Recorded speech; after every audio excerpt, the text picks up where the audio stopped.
Lógico que o livro fala sobre questões pessoais, como a Cláudia mesmo disse, mas isso foi só, como eu estava explicando, para a gente ter um ponto de partida, né?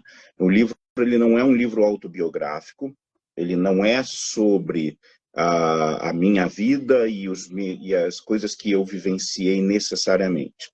O livro, ele tem uma estrutura em que é o seguinte: cada capítulo, e são 12 capítulos, como eu disse, não é por acaso, tem uma razão para isso. Em cada capítulo, a gente começa com uma provocação que é um conto, uma crônica ou uma poesia. Geralmente ficcional, mas, ou seja, a gente se aproveita dessa nossa zona de conforto, que é escrever ficção, onde a gente pega vários assuntos, joga dentro de uma história muito curta e apresenta para o leitor. Depois a gente pega todos esses temas que foram expostos ali dentro daquele conto, daquela crônica ou daquela poesia, e a gente disseca ele à luz de várias vertentes. Pode ser da filosofia, pode ser da sociologia, pode ser do ponto de vista psicológico, e a gente tem um debate, literalmente um debate, né? A Cláudia traz os pontos de vista dela, não só os pontos de vista, porque a gente também se baseou em figuras públicas, em pensadores consagrados, e a gente traz essa bagagem para cá, apresenta para as pessoas, traz uma bibliografia sobre o tema, que faz com que você, se você quiser se aprofundar nesse assunto, tem muito para onde ir, né? Mas, como a Cláudia mesmo falou, aqui esse livro ele tem uma proposta de ser mais acessível para as pessoas, para todo tipo de pessoas, né? Então ele não é um livro pesadão, com uma linguagem difícil, pelo contrário, é realmente com esse tom de conversa, né? É o nosso próprio tom de voz, na maior parte do tempo, e assim, quem já leu nossos livros já tem uma noção, mais ou menos, de como é que é esse tom.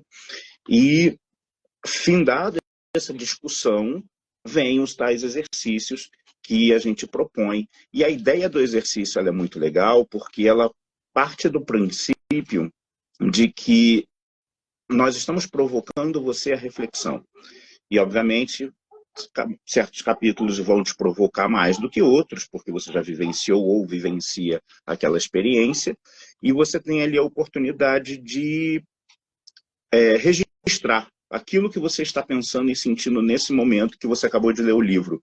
E como é uma obra interativa, eu acredito que daqui a alguns anos, quando você pegar esse livro de novo e reler as coisas que você anotou, você vai ter uma percepção diferente.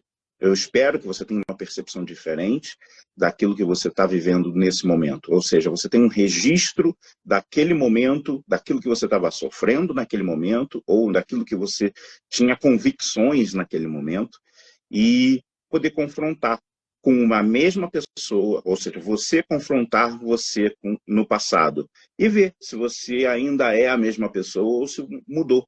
E se mudou, por que mudou? Então, esse livro ele tem esse poder de reflexão.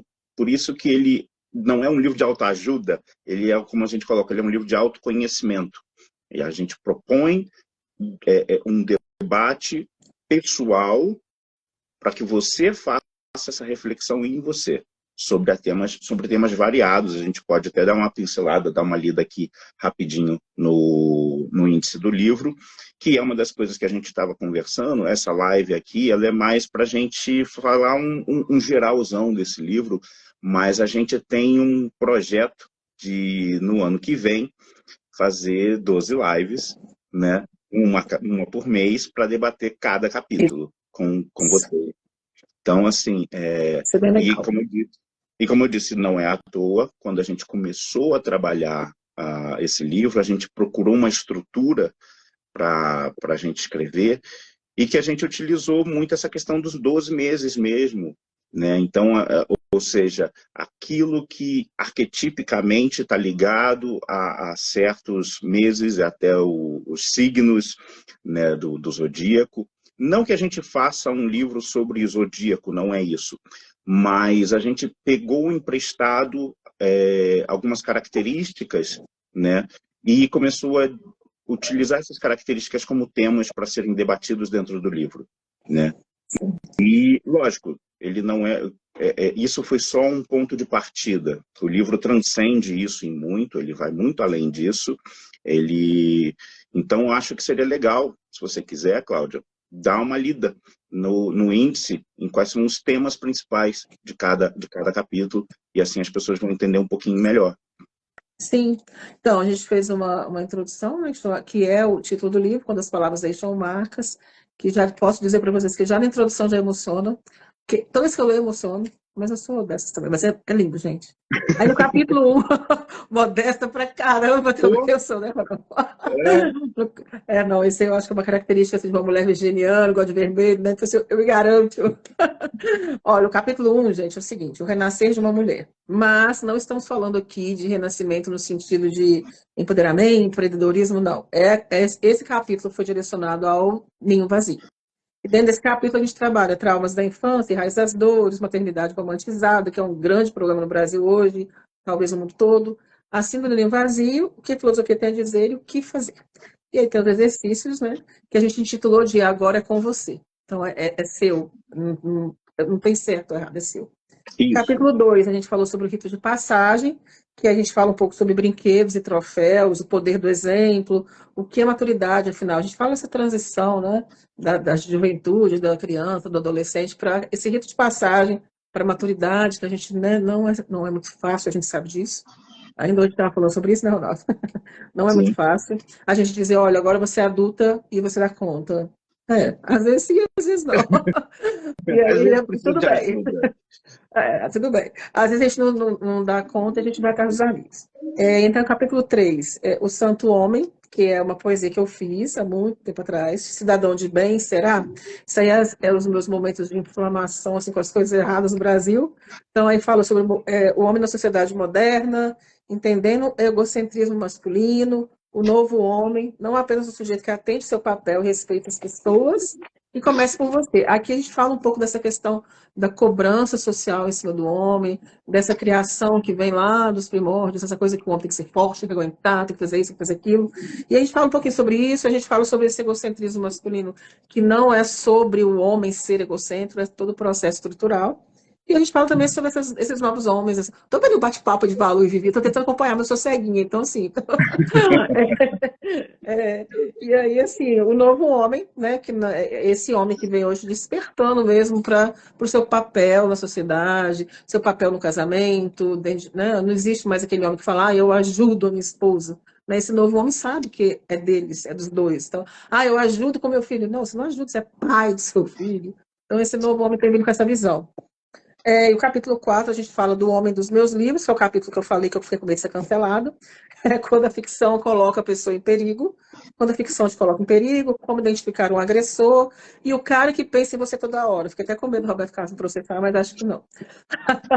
A gente fala um pouco dessa questão, que a gente relaciona um pouco a novela, que todo mundo gostou tanto, lá do Capitão Jorge maravilhoso, Rodrigo Lombardi, e a gente fala um pouco dessa música, como mulher eu posso falar muito tranquilamente, a gente cresceu sempre entendendo e ouvindo que o herói salva a mocinha.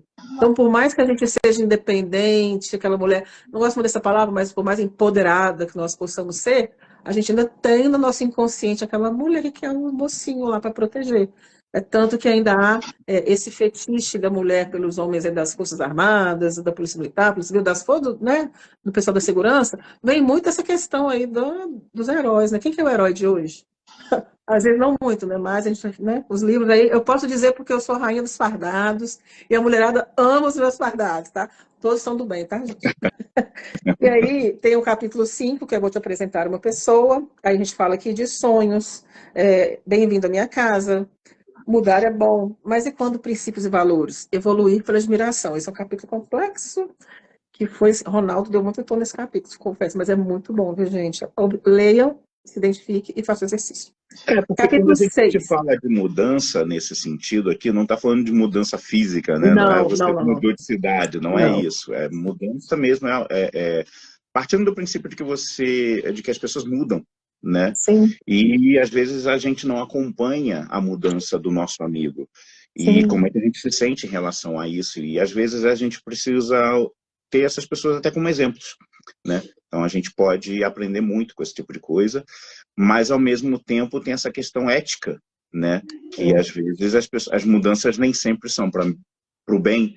Então você precisa também, qual é o seu paradigma, né? No que você acredita e quais são os seus princípios, quais são os seus valores, o que de fato é importante para você, aquilo que é inegociável para você, né? Então Exatamente.